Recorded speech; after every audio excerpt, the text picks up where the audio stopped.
Godzilla vs. Kong, where Godzilla acts like 90s Jackie Shroff. एक कान के नीचे बजाना जोर से बोल. Godzilla is the representation of destruction which humans brought upon themselves.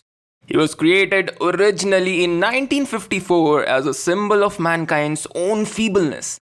He was the representation of nuclear arsenal that mankind can use anytime on each other. Since every country possesses that nuclear arsenal, it's very much a possibility now. After the bombing of Hiroshima and Nagasaki and the Lucky Dragon 5 incident where a Japanese fishing crew were contaminated because of a US thermonuclear test, Godzilla was created.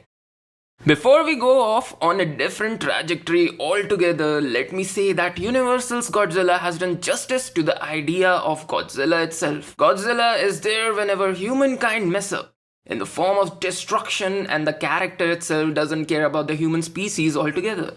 Obviously, there's the added heroism into his character in the first two movies, which I must say are criminally underrated to say the least. In Godzilla vs. Kong, that heroism is dropped, as we see more of a misunderstood anti-hero Godzilla here, which makes sense thematically as the real hero, as they say, is Kong. Given more of a humanoid nature, the writers went one up as they showcase Kong's intelligence when he easily uses sign language to communicate with an orphan tribal girl of Skull Island. Before you say anything, even in real world, there have been some major examples of primates successfully learning sign language and using it to talk to us humans. In the movie, it's just another subtle way to make the audience root for Kong, who, let's face it, from all the titans, is the most relatable of the characters. I personally am Team Godzilla, but the scaly monster might not be everyone's cup of tea, especially the average moviegoers, who don't care much about the lore and history behind the character of Gojira, and that's okay too.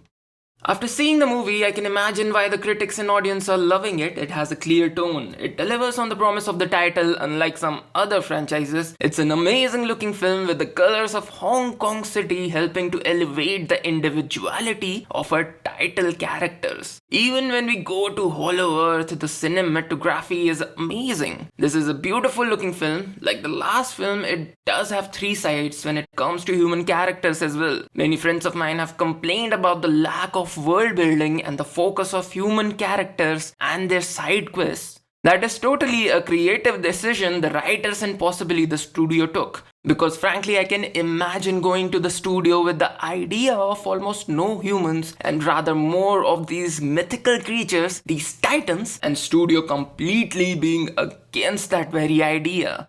I can see it working on a longer format like a series, like an animated series. So I'm being optimistic that going forward we'll see more of that world building along with these kaijus fighting. But for now, I'm happy with it. Back to the film, as the humans are split into groups. One group follows Godzilla's journey, one follows Kong's journey, and third one, the antagonists, the villains. Both the Kong and Godzilla sides are well balanced, and unlike the last film, in this one they do have clear motivations. So it is easy to follow their journeys and root for a particular side. Don't get me wrong, I think King of the Monsters, the second movie of Godzilla's franchise, is criminally underrated. I feel it was a big part of the evolution as the artists working behind this franchise understand their audience and try to find a middle ground between what the core Godzilla fans want and what they need to put out for general public.